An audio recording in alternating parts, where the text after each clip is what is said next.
Olá, queridos, graça e paz a todos vocês. Que alegria aqui estarmos para mais uma aula, mais um encontro, mais uma oportunidade que Deus nos concede de darmos continuidade ao nosso projeto, ao nosso processo de aprendizagem. Louvo a Deus pela sua vida, por ter chegado até aqui, e hoje, com muita alegria, nós daremos continuidade à parte sobre a inspiração das Sagradas Escrituras, tá certo? Então, todos vocês são muito bem-vindos. Na aula passada, nós introduzimos esse conteúdo. Eu falei para vocês que seria adequado, ideal, nós dividirmos em duas partes. Haja vista que o conteúdo sobre a inspiração das Escrituras, nós lidamos com algumas questões que são um tanto quanto abstratas. Então, na primeira aula, eu trabalhei com vocês principalmente a diferenciação entre três expressões que são extremamente importantes, que é a questão da inspiração,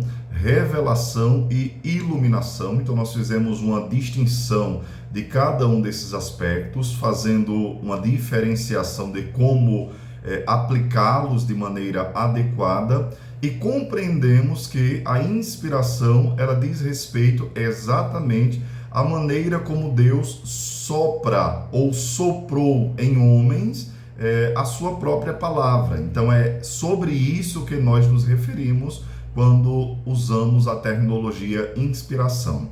Uma outra coisa também importante que na aula passada eu pontuei com vocês é que a doutrina da inspiração das Escrituras, ela de alguma maneira deve ser observada levando em consideração três longos períodos. O primeiro período é um período de 18 séculos, no qual os teóricos denominam este período de ortodoxia. Ortodoxia, doutrina correta, foi um período no qual as pessoas olhavam para a Bíblia e diziam que a Bíblia é a palavra de Deus. Então foi um período mais tranquilo, um período mais pacato, um período mais calmo, em que nós não temos quase nenhuma objeção a esse tipo de entendimento, tá certo? O segundo período, principalmente ali meados do século XIX, é um período que nós denominamos de modernidade.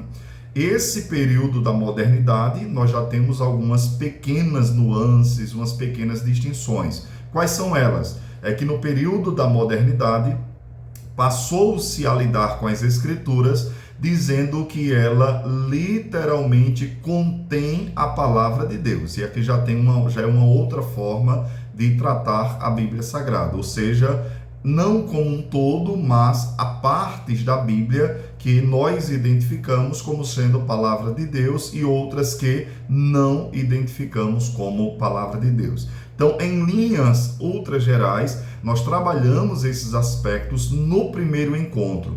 O que restou-nos para tratar neste segundo encontro?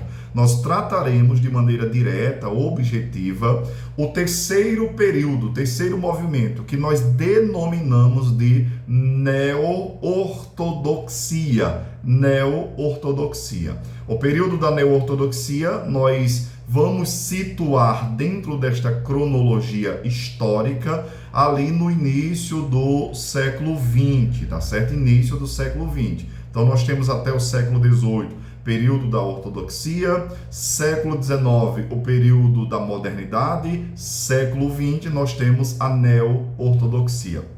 Mas aqui é importante nós fazermos algumas observações. Veja, se ortodoxia significa doutrina correta, neo-ortodoxia significa, então, nova doutrina correta. Então, veja, a neo-ortodoxia, ela não é a ortodoxia propriamente dita, mas há algumas coisas nela que nós conseguimos de alguma maneira identificar com esse movimento que precedeu, tá certo? Então, a princípio, eu quero que vocês atentem para esta informação.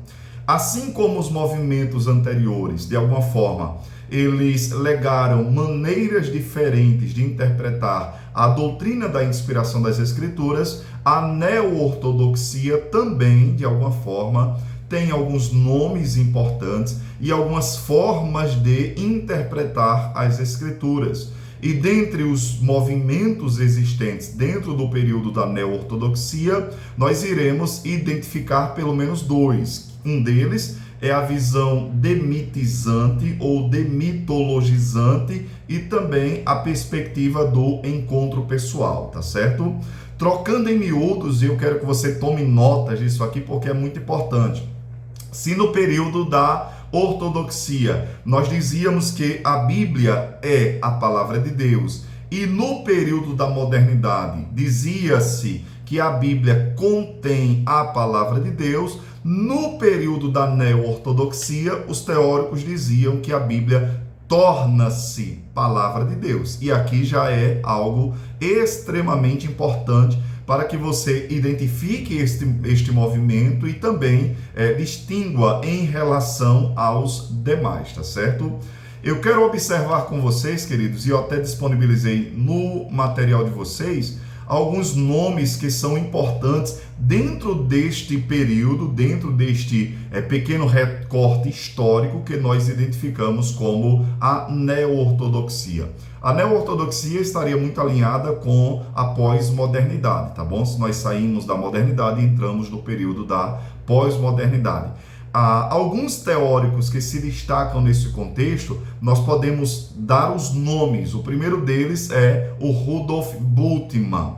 O Bultmann, que nasceu em 1884 e morreu em 1978, é um dos nomes importantes desta visão demitizante. E o segundo grande nome é o Schubert Ogden, que também nasceu em 1928 e faleceu agora em 2019. Qual foi a maneira que esses dois nomes, esses dois teólogos se destacaram? Quais são as suas perspectivas, a maneira de lidar com a doutrina da inspiração das Escrituras? Aqui eu quero que você preste muita atenção, porque na perspectiva desses dois autores, o mais famoso é o próprio Bultmann, eles defendiam que a Bíblia Sagrada deve ser tratada, ou nós devemos lidar com a Bíblia Sagrada, utilizando um método que eles chamavam de demitologização. O que significa este palavrão, esta palavra grande? Esta expressão demitologização, ela traz o sentido de tirar os mitos. Perceba isso aqui.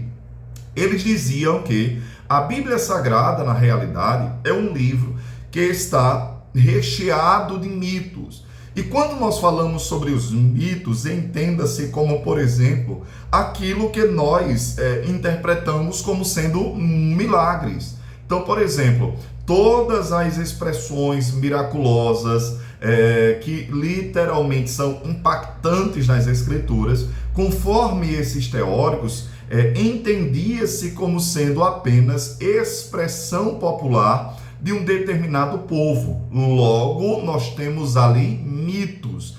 Como é que alguém poderia encontrar dentro do texto sagrado a palavra de Deus? Eles diziam, a Bíblia Sagrada, ela foi escrita com uma linguagem mítica, com uma linguagem muito relacionada a uma cultura popular, a uma perspectiva, a uma maneira de ver o mundo, o que logicamente não tem muito a ver com a palavra de Deus em si. Então, para que alguém consiga encontrar a palavra de Deus, ele precisa tirar os mitos desse texto, para que só depois ele consiga encontrar alguma coisa da palavra de Deus.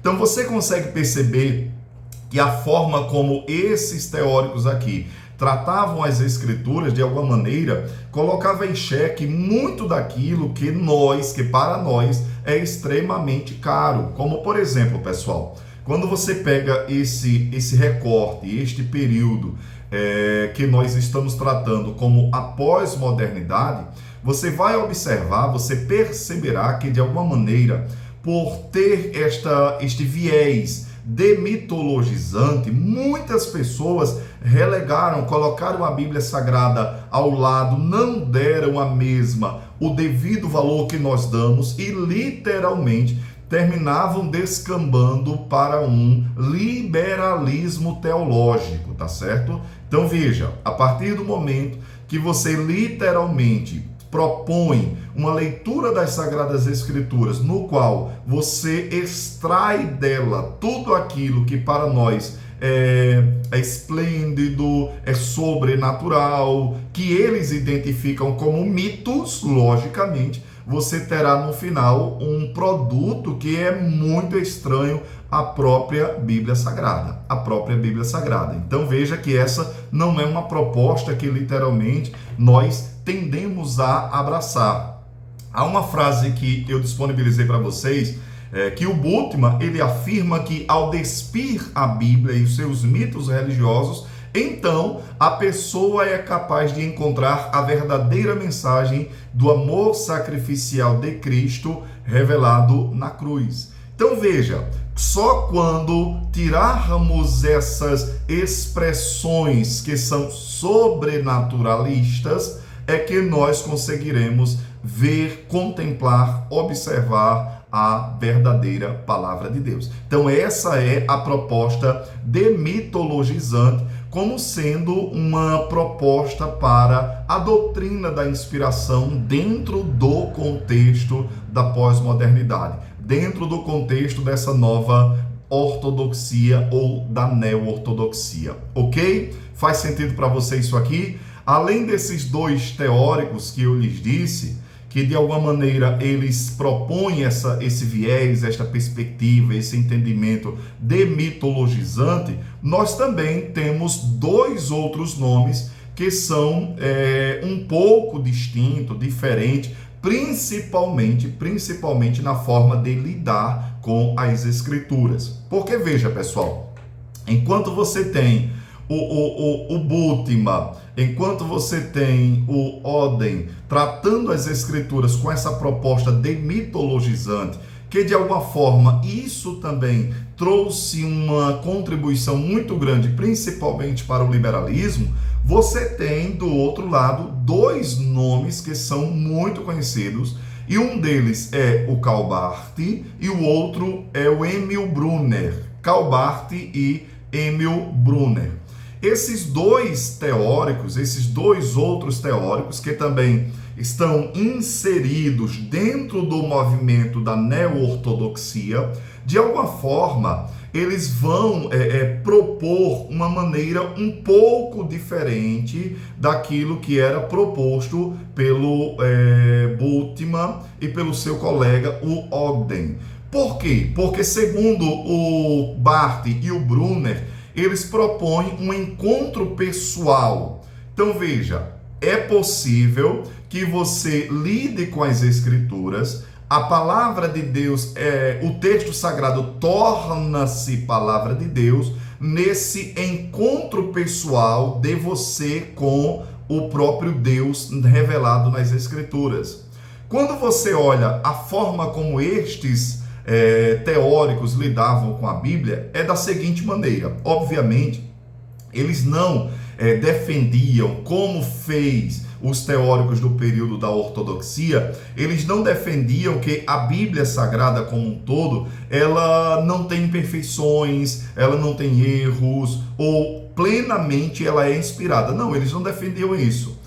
Tanto que até nos próprios autógrafos, que são os originais, eles viam a possibilidade de conter imperfeições. Mas a proposta deles aqui é que, à medida que você se aproxima do texto sagrado, na leitura, na contemplação, no relacionamento, é naquele momento ali que, de alguma maneira, os horizontes se encontram, se fundem e o texto torna-se palavra de Deus. O texto torna-se palavra de Deus, tá certo? Então, trocando em miúdos aqui para que fique bem claro para vocês como esses teóricos do período da neo-ortodoxia lidavam com a inspiração das Escrituras. Em primeiro lugar, nós temos uma perspectiva demitologizante, ou seja, tira-se os mitos para que encontre a palavra de Deus. Em segundo lugar, tem-se um entendimento de aproximação, de contato, ou seja, o encontro pessoal. À medida que você lê o texto, pesquisa, busca, vasculha o texto, naquele momento você tem um encontro pessoal com Deus, ali o texto torna-se palavra de Deus. É assim que estes homens, eles de alguma maneira trataram o texto sagrado dentro desse período da neo-ortodoxia. Eu devo fazer aqui apenas um pequeno adendo que é importante. Embora, queridos, nós observemos a forma como o Barth lidava com as escrituras e, obviamente, ainda que ele reconhecesse imperfeições na Bíblia, até mesmo nos autógrafos, há uma pequena evolução, há uma evolução em relação aos liberais que precederam o Karl Barth, tá bom? Porque de alguma forma ele passa a dar um pouco mais de valia e respeito e atenção ao texto sagrado, ainda que não defenda plenamente aquilo que ao longo do período da ortodoxia foi defendido, tá certo? É tanto que você tem, por exemplo, um grande comentário do Karl Barth que de alguma maneira era um confronto, era um chamado para que os teólogos mais liberais voltassem para as escrituras, voltassem para a Bíblia. Então, ainda há esta evolução em relação àqueles que precederam, aqueles que vieram antes, tá certo? Então, primeiramente, eu quero que vocês gravem essa linha histórica, desde a ortodoxia, em que a Bíblia é palavra de Deus, período da modernidade, a Bíblia contém a palavra de Deus, período da pós-modernidade ou neo-ortodoxia, a Bíblia torna-se palavra de Deus. Tendo isso aqui em mente, você de alguma maneira tem uma perspectiva panorâmica de todos os pormenores que ocorreram ao longo de todos esses séculos, tá certo? Até os dias de hoje. Mas, fechando esse ponto aqui, eu quero agora observar com vocês o que de fato a própria Bíblia diz sobre si no quesito inspiração das Escrituras. É importante que nós contemplemos isso. Porque, por exemplo, pessoal, o que de fato a Bíblia fala sobre si? A Bíblia atesta, a Bíblia declara em relação à sua própria natureza. Então nós vamos observar o que de maneira explícita a Bíblia Sagrada fala sobre ela mesma em relação à doutrina da inspiração. Primeira coisa que eu quero que você até mesmo tome nota, anote, grave isso aqui na sua mente, é que a Bíblia Sagrada, ela ensina a respeito da inspiração aquilo que nós chamamos literalmente de inspiração verbal. Inspiração verbal.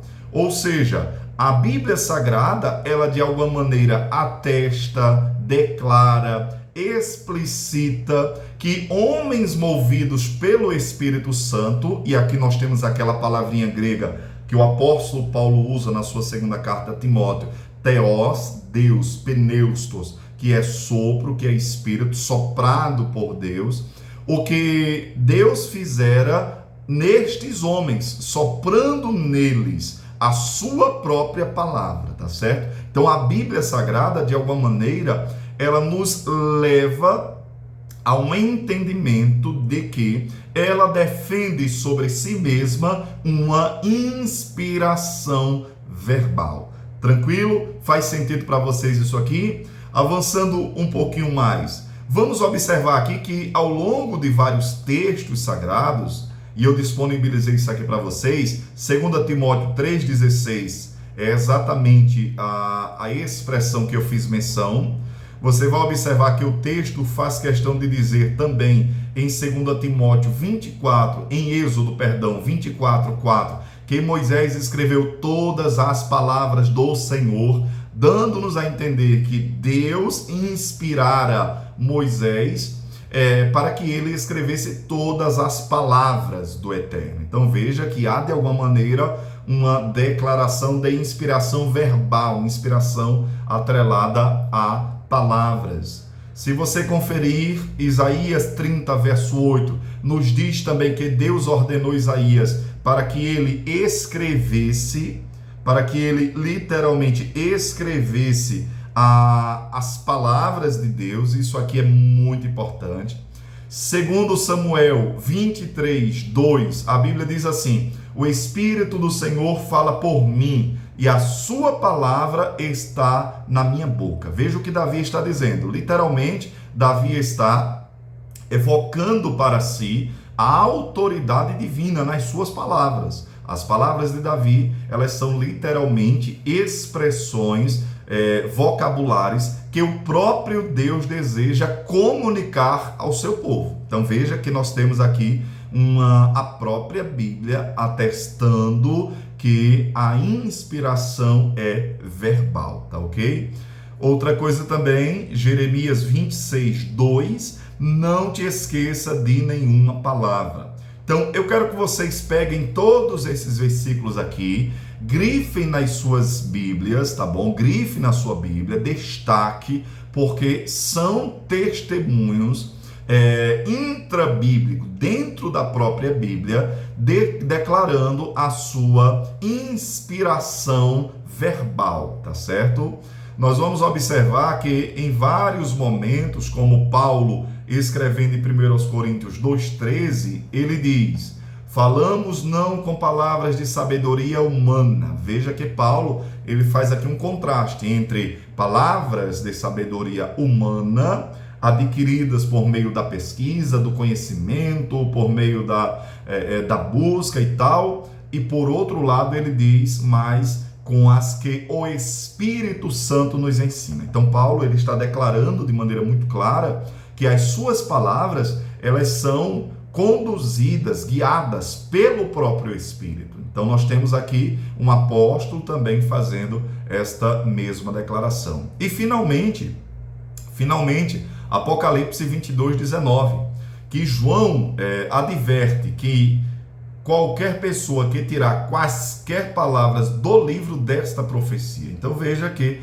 as palavras ali contidas, elas são identificadas como sendo literalmente palavra de Deus. Logo, a inspiração, ela é verbal. E é importante, pessoal, que nós já façamos aqui a seguinte observação. A Bíblia, ela atesta a sua própria inspiração verbal, e esta inspiração, ela não está atrelada apenas a aspectos maiores, por exemplo, a doutrinas maiores, a grandes ensinos, a passagens que às vezes nós somos mais atraídos, gostamos mais. Não, na realidade a Bíblia faz questão de declarar a sua autoridade e inspiração em relação àquelas coisinhas menores ou imperceptíveis ou que poderia passar despercebidas. Por exemplo, Mateus 5,18 diz assim: em verdade vos digo que até que a terra e o céu passem, nenhum jota ou um tio se omitirá da lei, sem que tudo seja cumprido. Então veja, até mesmo pequenos sinais diacríticos, pequenos sinais, como é retratado no texto uma vírgula, um tio, se está na palavra de Deus, e ele está revestido de inspiração. Logo, por consequência natural, ali também é palavra de Deus. Então veja, aqui nós já conseguimos perceber que há uma diferença, uma distinção muito grande entre aquilo que foi tratado no período da modernidade, em que a Bíblia contém, nós observamos que não, ela faz questão de dizer que, como um todo, ela é inspirada, e também torna-se, como foi defendido na neo-ortodoxia, de maneira alguma. Então ela não contém, ela não torna-se, ela é a palavra de Deus. Então aqui nós já podemos bater o martelo em relação ao próprio testemunho das Sagradas Escrituras. Ok para vocês isso aqui? É importante que esses conceitos aqui estejam bem fundamentados, tá bom? Bem alicerçados, sedimentados na mente e no coração de vocês. Então, primeira coisa, a Bíblia, ela defende, ela explicita, ela aponta, atesta uma inspiração, uma auto-inspiração, que ela é verbal. E também não só verbal, coloque aí o mais, ela é verbal e ela também é plena. Se você quiser colocar no seu caderno, faça isso. A inspiração das Escrituras, ela é verbal e ela é plena. É assim que nós observamos, é assim que nós defendemos. 2 Timóteo 3,16, que é o texto-chave para essa nossa discussão, diz as seguintes palavras: toda a Escritura é inspirada por Deus e útil para o ensino, para a repreensão, para a correção, para a educação na justiça.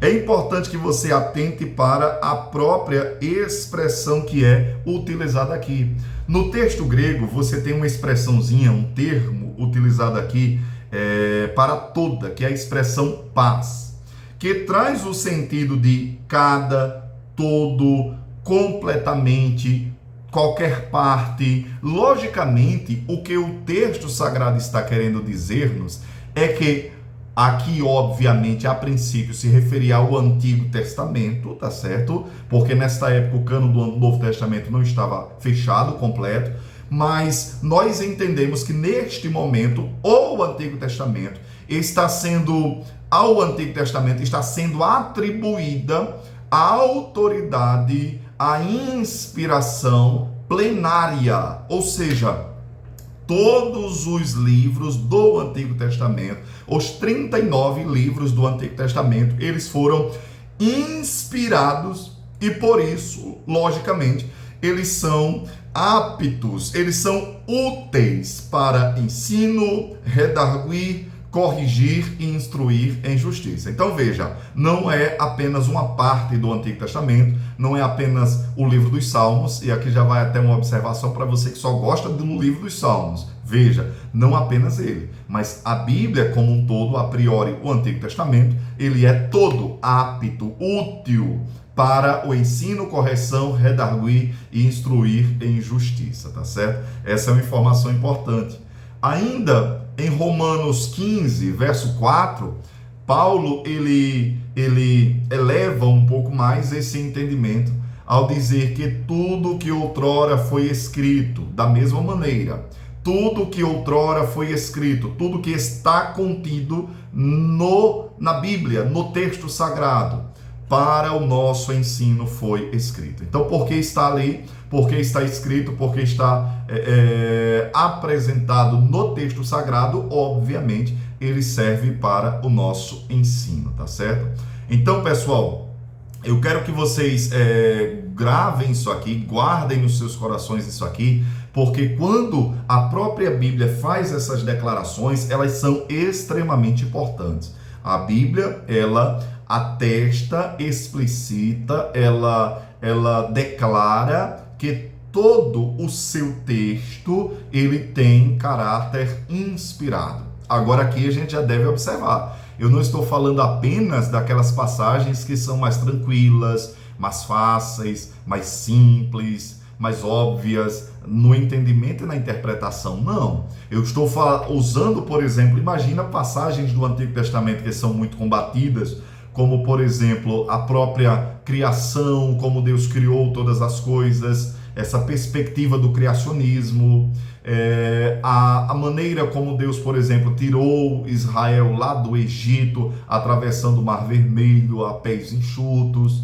Passagens como, por exemplo, texto lá de Josué que fala, que usa uma linguagem muito coloquial, cotidiana, dizendo que o sol parou, tá certo? Para que eles pudessem vencer uma guerra. Ou também Jonas sendo engolido por um grande peixe e ali passando 3 dias no ventre daquele peixe. Então veja, essas passagens que são mais difíceis, nós precisamos entender que elas também estão contidas dentro da expressão toda a Escritura, ou tudo que foi escrito. Então elas também têm caráter inspirado. Veja, reforço esta informação. Então, ao invés de eu tirar essas passagens dizendo, não, eu vou seguir o que disse Bultmann, eu vou tirar isso aqui porque é mito, o restante é palavra de Deus. Eu vou bater de frente com aquilo que Paulo está propondo. Porque Paulo, quando ele usa essas passagens, ele diz que elas foram escritas para o nosso ensino. E outra coisa, eu posso até acrescentar algo aqui para vocês. Quando você pega, por exemplo, no Novo Testamento, você percebe que os autores bíblicos, eles tomaram essas informações como sendo elas reais, fidedignas e históricas. Como assim, professor? Facilite, vou facilitar para você. Paulo, quando trabalha o papel de Adão e Cristo como sendo esse último Adão, ele faz menção de Adão como um personagem literal e não figurativo, e não simbólico, e não representativo, e não alegórico, mas Adão como sendo um personagem literal. Você pega, por exemplo, o próprio Cristo, quando faz menção a Jonas, ele faz menção a Jonas como sendo Jonas um personagem que existiu. Ou seja, não foi a história de Jonas, não é um mito, não é uma alegoria, não é uma parábola, não é algo fictício, mas é uma história com H, algo verdadeiro que existiu e que Jesus Cristo também faz essas declarações. Isso aqui é importante, tá bom? Então, nada de querer tirar essas histórias sob o pretexto daquilo que foi proposto pelo Bultmann, tá bom? Nada de fazer isso. O que é que nós defendemos? Defendemos uma inspiração verbal. As palavras que ali estão contidas, elas foram direcionadas por Deus, e também plenária, ou seja, toda a Bíblia, toda a Escritura, cada detalhe que ali está contido, de alguma maneira, tem um propósito e foi guiado, conduzido pelo próprio Deus através do seu Espírito. Amém, pessoal? Isso aqui faz sentido para vocês? Conseguiu apreender estas informações? Conseguiu assimilar esse ponto? É importante que você não deixe passar despercebido nenhum desses aspectos, tá certo? Avançando um pouquinho mais, eu quero fazer algumas observações com vocês ainda sobre essa questão. Porque quando eu defendo que a Bíblia é sagrada, esse texto sagrado, ele é obviamente, naturalmente inspirado, a inspiração é exatamente ela quem atribui autoridade sobre o texto. Se o texto ele é inspirado, logo, isso é uma consequência muito lógica, logo ele é autoritativo. Como assim? Dê um exemplo, claro que eu dou. João capítulo 10, versículo 35, veja o que diz o texto. A Escritura não pode ser anulada. A Escritura não pode ser anulada. Veja, o texto sagrado, ele é autoritativo, ele não pode ser relegado ou escanteado ou colocado de lado, ele não pode ser anulado, ele se cumprirá na íntegra. Isso aqui é importante. Nós observamos no Novo Testamento vários exemplos disso aqui, pessoal. A inspiração, ela reveste de autoridade o texto sagrado. Em quantos momentos o próprio Cristo, por exemplo, ele fez menção de passagens do Antigo Testamento que se cumpriram integralmente nele. Um exemplo muito clássico é quando, lá em Lucas capítulo 4, ele pega o texto de Isaías, lê o texto de Isaías, e então ele fecha o livro, entrega ao responsável pela sinagoga e diz: hoje se cumpriu estas palavras. Hoje cumpriram-se estas palavras. Veja, ele está de alguma maneira atribuindo não só autoridade, mas mostrando que o texto se relacionava com ele. Lá no caminho de Emaús, para aqueles dois homens, Cristo Jesus mostrou tudo o que haveria de se cumprir na vida dele, que estava escrito na lei, nos salmos e nos profetas. Veja, a inspiração atribui autoridade ao texto sagrado. Essa é a relação que nós precisamos compreender. Jesus Cristo, lá em Mateus capítulo 4, naquela naquele embate no deserto contra o diabo, ele sempre chama a Bíblia Sagrada como uma autoridade naquele momento. Veja, está escrito, está escrito, está escrito. Ele sempre usa isso aqui, mostrando que aquilo que está exposto na Bíblia é autoritativo, inclusive para aquele momento no qual ele está inserido, tá certo? Então, essas informações, esses conceitos, esse entendimento é importante que vocês tenham em mente, tá certo, pessoal? A maneira como o texto sagrado, de alguma forma, por ser inspirada, está investida de uma autoridade. E aqui eu quero até fazer uma observação com vocês. Você pode até dizer, não, tudo bem, professor, eu percebi que nós temos textos sagrados no Novo Testamento que de alguma forma eles apontam, eles nos fazem olhar para o Antigo Testamento, bater o martelo e dizer sim, o Antigo Testamento ele é toda a escritura divinamente inspirada. O Antigo Testamento é aquilo que foi escrito para o nosso ensino, para a nossa instrução.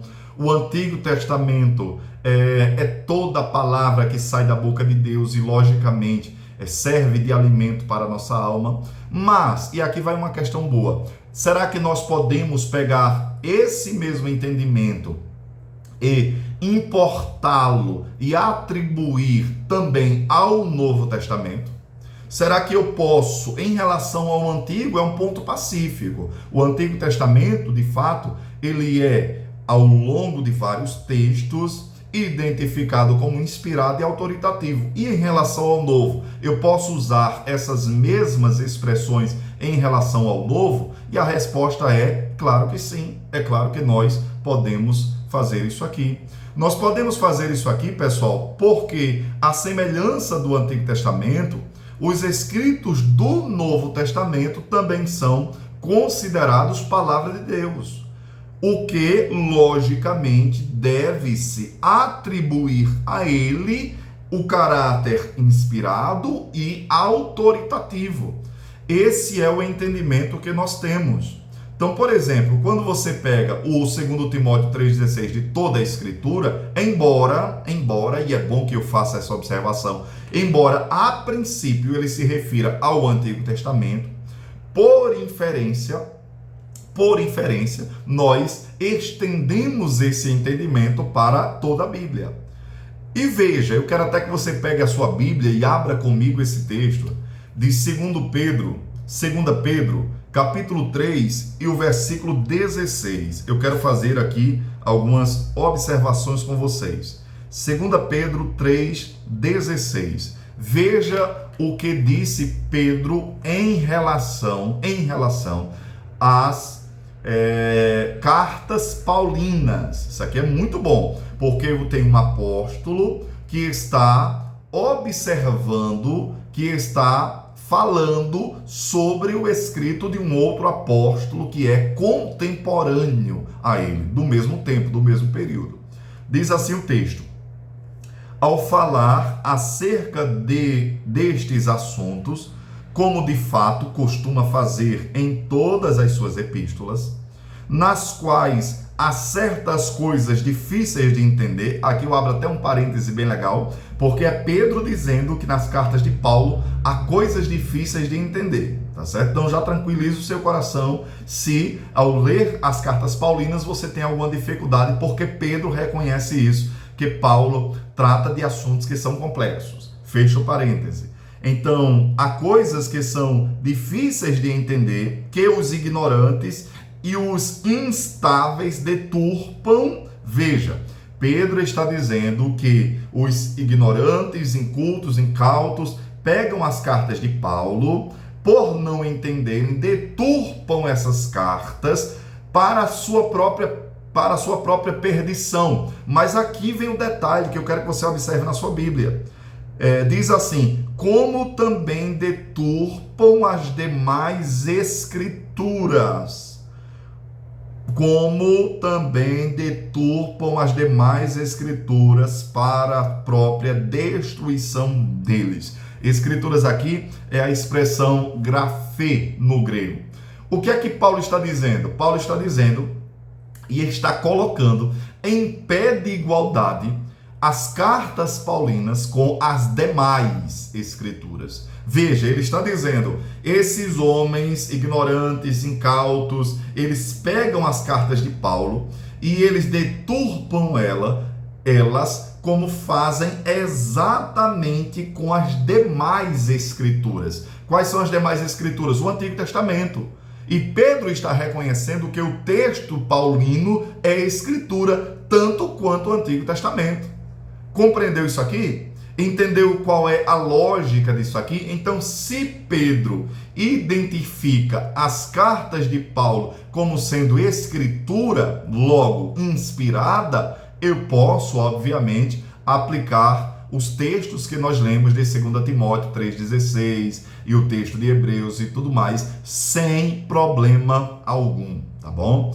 Da mesma maneira, pessoal, quando você ler, nós já fizemos a menção desse texto aqui na aula, o texto lá de Apocalipse, que diz que todo aquele que, porventura, acrescentar ou extrair uma passagem, uma palavra das Escrituras, todas as pragas recairão sobre ele.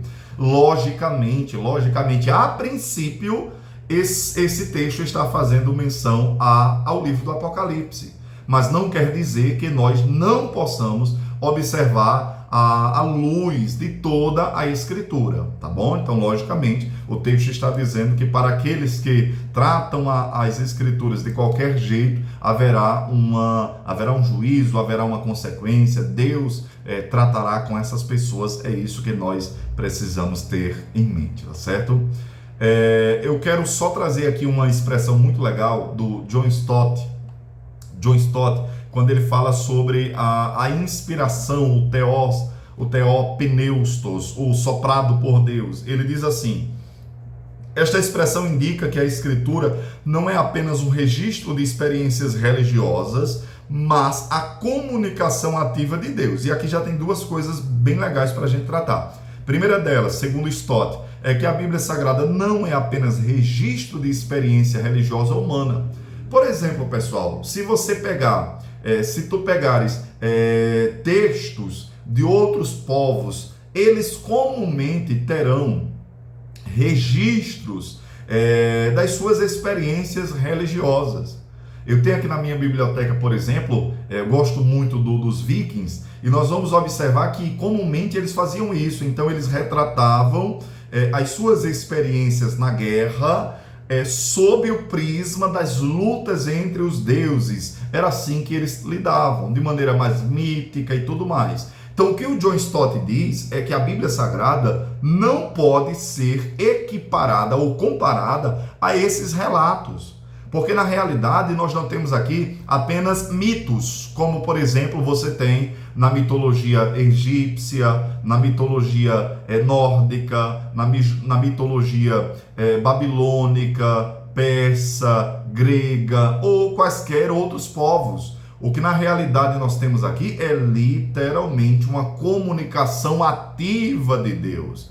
Ou seja, aqueles homens que nós já falamos de um número de 40 que escreveram os textos, Deus não estava passivo, longe, sem interferir de alguma maneira no produto final. Não, Deus estava guiando esses homens através do seu Espírito para que eles produzissem textos que nós hoje dizemos são textos sagrados, ok? Compreendeu essa pequena distinção, essa pequena diferenciação? Isso aqui é muito, muito, muito importante, tá certo? Aqui eu preciso até fazer algumas observações com vocês, pessoal, porque a inspiração, ela abarca uma variedade de gêneros, fontes e tudo mais. Isso aqui é muito legal, porque quando nós observamos as escrituras, a Bíblia, e defendemos uma inspiração verbal e uma inspiração plenária, nós não estamos dizendo que há de alguma maneira uma espécie de ditado mecânico. Faça essa diferenciação. Por exemplo, a Bíblia Sagrada, ela não foi produzida ou nos moldes de Chico Xavier, psicografando. Não foi isso. Esses homens, eles não entraram em êxtase, eles perderam os sentidos, eles não sabiam o que estava acontecendo e de repente ali no escuro eles começaram a psicografar. Jamais. Nenhum teólogo, estudioso sério defende esse tipo de entendimento. Então veja, os autores bíblicos inspirados, eles não eram pessoas passivas ou apenas amanuenses. Amanuenses eram escritores, copistas, que apenas ouviam e transcreviam. Não. Na realidade, você observa que há na Bíblia Sagrada uma espécie de fusão entre o divino e também as experiências humanas. Elas comunicam-se para que no final nós tenhamos um produto que é a Bíblia Sagrada. Isso aqui é muito legal. Deixe-me dar um exemplo que ficará muito mais fácil para você, com algo que nós já citamos aqui na própria aula. Por exemplo, quando você pega esse texto lá de Josué, que a Bíblia diz que Josué orou e o sol parou, certo? E desde o período da modernidade tem-se batido o martelo e declarado de maneira correta, claríssima, que de fato não existe isso. O sol, ele é parado, a terra é quem gira, tá certo? Então, com base nisso, o relato bíblico estaria errado. É assim que os críticos das escrituras falam, tá certo? Mas a resposta mais simples para isso aqui é que o texto sagrado, ele foi um texto inspirado, lógico. A inspiração, ela é verbal e plena, ok. Mas ao mesmo tempo, o texto sagrado, ele foi escrito do ponto de vista do observador. Só aqui, irmãos, nós já fechamos essa questão de que não houve uma psicografia, não houve uma possessão, não houve um domínio, não foi isso. O escritor bíblico, ele escreve debaixo de uma inspiração, lógico, mas também ele escreve do ponto de vista do próprio observador. E a pergunta que eu lhes faço é, do ponto de vista do observador, será que o texto ele não está correto? É claro que sim. Porque do ponto de vista do observador é o sol que para. Do ponto de vista do observador. Não estou falando de uma análise científica, tá ok? É assim que nós observamos como nós utilizamos no dia a dia. O sol nasceu, o sol se pôs, nós usamos essas linguagens que tem a ver com o ponto de vista do observador.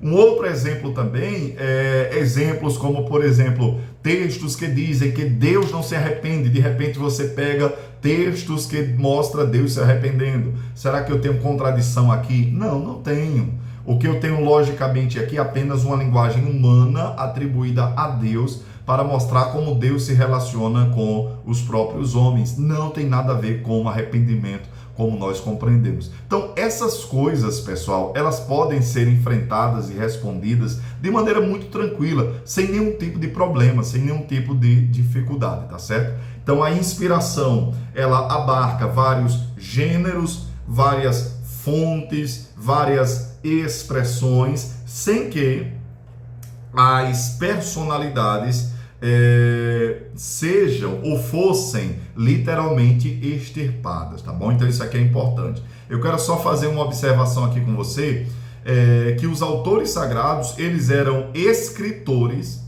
e compositores, não meros secretários amanuenses, estenógrafos. Então, se você quiser usar uma figura para representar quem eram os escritores, quem eram os autores, aqueles que estavam literalmente redigindo o texto sagrado, você poderia compará-los com escritores, literalmente, e compositores, mas jamais apenas amanuenses.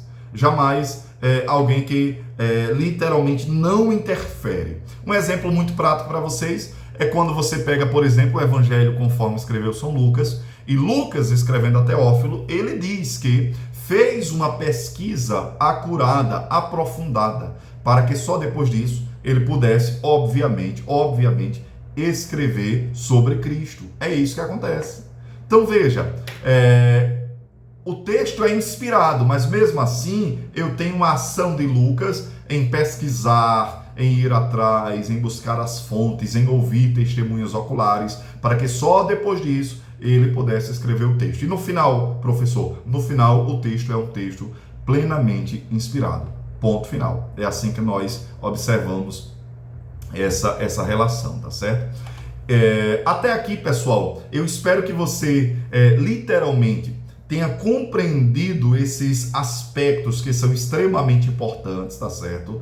Essa diferenciação entre os períodos e principalmente o que ou como nós lidamos com as escrituras. Para nós, se você quiser gravar isso, grifar isso aqui, coloque para nós, a Bíblia Sagrada, ela é inspirada verbal e plenamente, tá bom? É assim que nós trabalhamos o texto sagrado. E essa inspiração verbal e plena não tem a ver com o ditado, não tem a ver com o ditado verbal, tá bom? Até porque há partes da Bíblia que foram ditadas, mas nem toda a Bíblia foi ditada dessa maneira.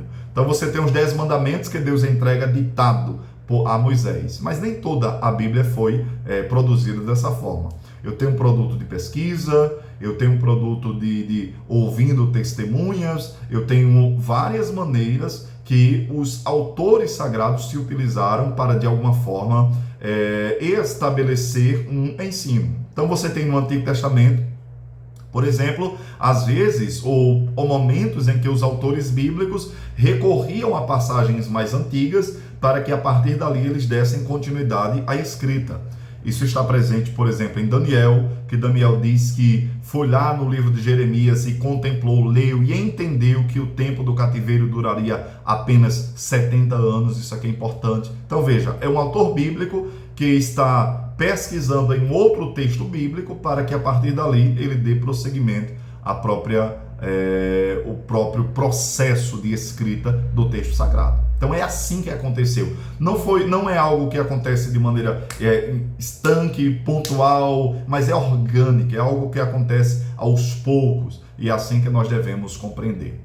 Uma outra coisa que na próxima aula eu vou trabalhar com vocês de maneira mais aprofundada, mas eu já queria colocar aqui as bases e deixar bem claro esse quesito que é extremamente importante. Vejam, dizer que a Bíblia, na sua plenitude, ela é inspirada, pressupõe inerrância. Grave isso muito bem. Veja, se eu estou dizendo que o texto que eu tenho em mãos, ele foi soprado por Deus, que é um Deus perfeito, um Deus que não erra, um Deus puro, um Deus santo e tudo mais. Logo, queridos, aquilo que é produto desta ação divina também deve ser um texto que se equipare a todos esses qualificativos do próprio Deus. Concorda com isso? Então, por exemplo, dizer que a Bíblia é inspirada é, logicamente, dizer que a Bíblia é inerrante. A Bíblia não contém erros. E esse é um assunto muito importante que nós iremos trabalhar um pouco mais à frente, mas eu já quero que você grave isso aqui. Dizer que a Bíblia é inspirada pressupõe inerrância. Pressupõe inerrância. Uma coisa liga a outra. Eu coloquei no material de vocês até um silogismo, que é um raciocínio lógico, algumas premissas que nos levam a uma conclusão lógica, que são as seguintes. Premissa 1. Tudo quanto Deus declara é verdade isenta de erro. Pergunta que eu faço para vocês. Esta declaração está correta? Tudo quanto Deus declara é verdade e é isenta de erro? É possível que Deus declare algo e seja inverdade, seja mentira, seja engodo? É possível que Deus declare algo e contenha erros? Se você está dizendo que não, então esta é a premissa 1. Qual é a consequência disso? Com efeito, as Escrituras afirmam ser declaração. Veja, se tudo que Deus declara é verdade isenta de erros, e a Bíblia afirma, que nós observamos aqui vários textos, ser ela declaração de Deus, ou seja, ser ela palavra de Deus, qual é a consequência disso? Tudo o que Deus diz não tem erros. Tudo o que Deus diz é inerrante, é fiel. A Bíblia Sagrada diz que ela é palavra de Deus. A Bíblia Sagrada diz que ela é declaração de Deus. Qual é a consequência? A consequência é que nada do que a Bíblia ensina contém erros. Essa é uma consequência lógica. São 3 premissas, são 3 declarações em que uma está ligada à outra. Tudo o que Deus diz é verdadeiro, não contém erros, está isento de erros. A Bíblia diz que ela é declaração de Deus, palavra de Deus. Logo, consequência, premissa 3, ela não pode conter erros. Ponto. É isso que nós vamos observar. Talvez você possa até neste momento já trazer à sua mente várias passagens, várias questões, várias perguntas, várias indagações acerca de possíveis dificuldades em relação ao texto sagrado, e eu digo para você logo neste ponto que nós iremos lidar com cada um deles e defender esta bandeira, que literalmente a Bíblia Sagrada, ela é um texto que é inerrante, tá certo? Ou seja, a inerrância, ela é uma consequência lógica da inspiração das Escrituras. Deixe-me apenas fazer uma observação aqui e já estamos encerrando esse nosso encontro. Veja, você percebe que uma coisa está ligada à outra, é como se fosse literalmente uma construção, na qual cada tijolo está posto sobre o outro. Então, se eu defendo inspiração, sobre o tijolo da inspiração eu coloco inerrância, tá bom? Sobre o tijolo da inspiração eu coloco inerrância. Se porventura eu questiono a inerrância, eu questiono a inspiração e digo, não, ela não é inspirada, não é bem assim, é um texto que está cheio de mito, cheio de problema, é apenas representação da cultura de um povo, tal. Se você questiona a inspiração e consegue derrubar a inspiração, você derruba também a inerrância. Então, é como se fosse um castelo, tá bom? Todas as peças estão postas uma sobre a outra, na qual, quando você questiona as bases, todo o edifício ele vem a ruir. Isso aqui é importante, tá certo? Então, pessoal, foi muito bom estar com vocês. Deus abençoe a todos. Lembrando, façam as leituras, tá bom? Façam as leituras e na próxima semana nós estaremos aqui para mais um encontro. Deus abençoe, forte abraço e bons estudos.